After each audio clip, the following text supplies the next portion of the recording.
চাকৰি ক্ষেত্ৰত যেতিয়া লৰাই পাব এতিয়া আৰু পুলিচ ভেৰিফিকেশ্যন নালাগে।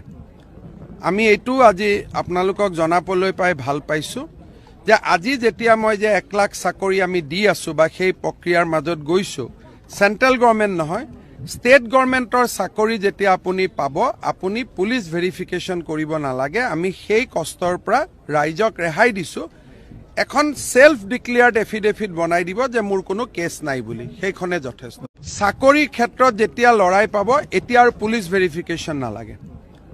আমি এইটো আজি আপোনালোকক জনাবলৈ পাই ভাল পাইছোঁ যে আজি যেতিয়া মই যে 1 লাখ চাকৰি আমি দি আছোঁ বা সেই প্ৰক্ৰিয়াৰ মাজত গৈছোঁ, চেণ্ট্ৰেল গভৰ্ণমেণ্ট নহয়, ষ্টেট গভৰ্ণমেণ্টৰ চাকৰি যেতিয়া আপুনি পাব, আপুনি পুলিচ ভেৰিফিকেশ্যন কৰিব নালাগে। আমি সেই কষ্টৰ পৰা ৰাইজক ৰেহাই দিছোঁ।